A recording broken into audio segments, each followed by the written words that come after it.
The question that should be on every Nigerian's mouth right now should be, who is this Sheikh Gumi? Who is he in Nigeria? Who is he actually? Is he an ordinary citizen? Or is there something that they are not telling Nigeria?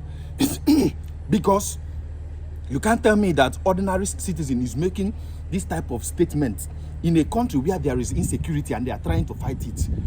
And the person is still walking around freely, still making statements, granting interviews to national TVs and politicians visiting him.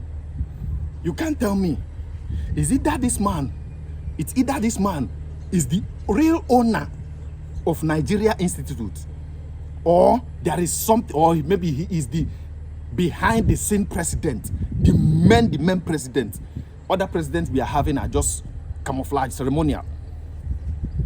How can a citizen make this type of statement?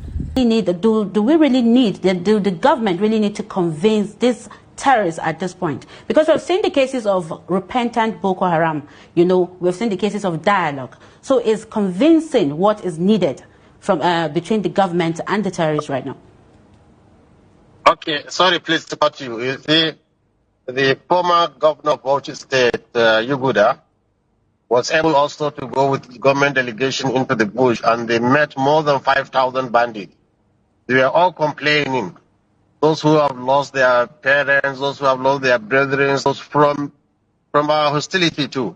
So when you say they have killed, yes, I know they have killed, and it's wrong to kill anybody innocent.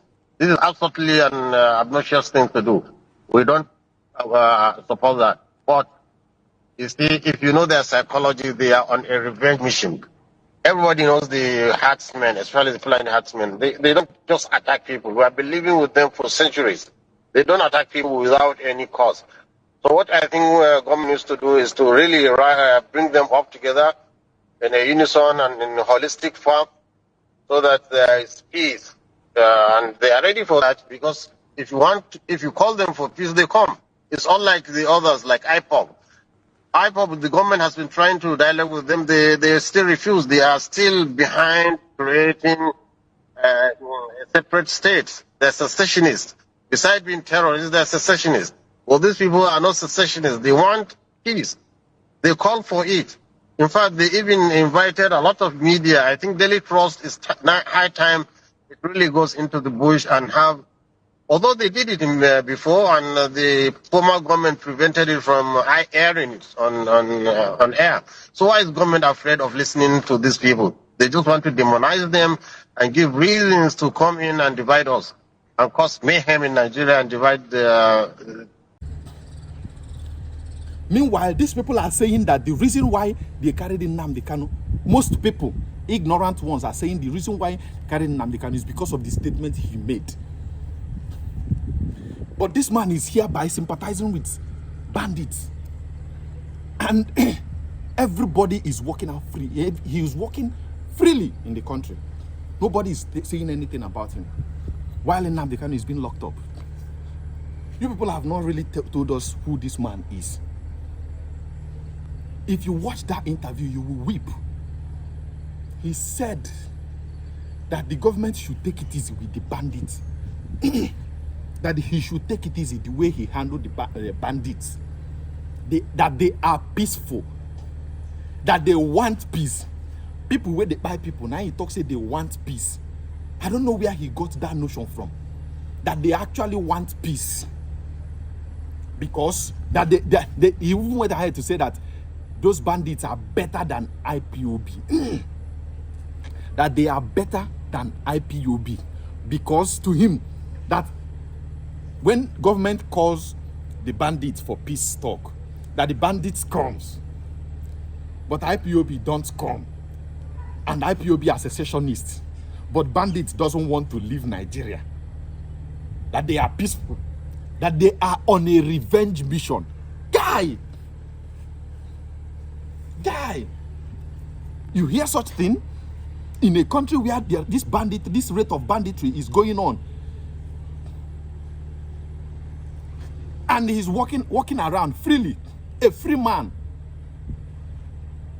Have you imagined if such statement comes from an Igbo man's mouth or another person's mouth? By now, you would have heard something else. They would have raided the person's house. They would have started operating with Operation Python dance by now. But look at how nobody is even shouting about it. Nobody is shouting. This man has granted more than how many interviews since Trump said that he was going to invade Nigeria to attack bandits. He has granted so many interviews to show you how eager, how passionate he is with these people. How he doesn't want anything to happen to them. Yet, DSS is not saying anything. Police is not saying anything. They left him. He's working freely. He's a free man. But Mazen Nnamdi Kanu that said that he is tired. Other people that say that Nigeria is not working. If Nigerians decide to go on the road and protest against bad governance, police will come out. Police will come, attack them, trying to stop the protest. But this man is sympathizing with bandits. The same people, and he agreed that they are buying people. He agreed. He's not denying it. He said they are buying people. He knows that they are buying people. But he doesn't want government to do anything. He doesn't want the US to come in. He said, why would government want to divide them? Divide their tribe. So meaning that he knows that it has become a natural thing. This man wants to see us use banditry as a natural disaster in Nigeria. Something that just occur. It just occur. There's nothing you can do about it. It just occur. It's just something that is there. Just like American has hurricane. So like American hurricane, like Nigeria banditry. Something that we know that we can fight against. But they are playing politics with people's life. Playing politics with people's life. People lose their life every day.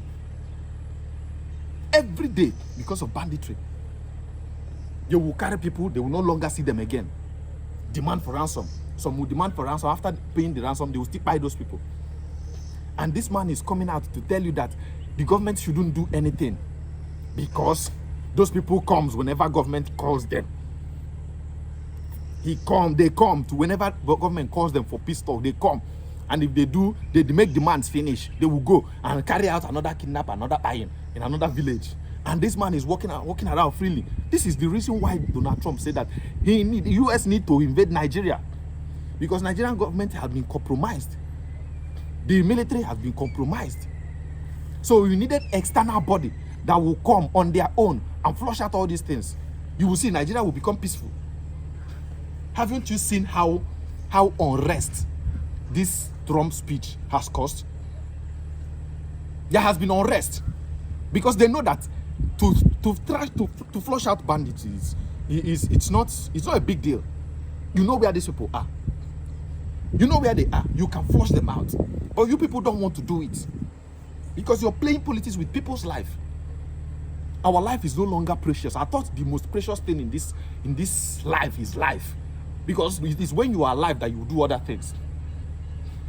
Have you seen how other countries protect their citizens? The life of their citizen is very precious to them. But our life means nothing. That's why somebody like Gumi will come out and make such statements, grant interviews in national TVs, and he will say it openly, express himself openly. I thank God for this young man that finished him. This guy told him in his face that his type, he is the reason why Nigeria is where it is today. To his face. People like Gumi, that he is the reason why Nigeria is where it is today. You make such statements without minding the people that have lost their life in the hands of those people. Do you know how many people that have lost their life in the hands of bandits? For doing nothing. They did not do anything.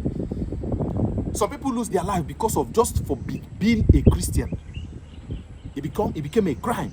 Deborah, till today, they've not prosecuted anybody, all the people. Even their face was shown. But they did not prosecute anybody. People that made tweet had to delete it.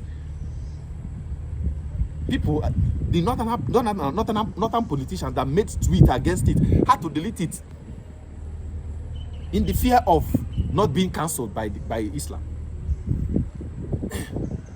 And yet, they say still have the guts. You still have the guts to keep Mazen Nnamdi Kanu because you think, but Nigeria, the injustice, the balancing. I don't understand the balancing. There's a different law for Nigeria, and there's a different law for Igbo people and other people. Who is Gumi? That is the question everybody should be asking now. Who is he really? Who is he? Who is Gumi? Mama mia.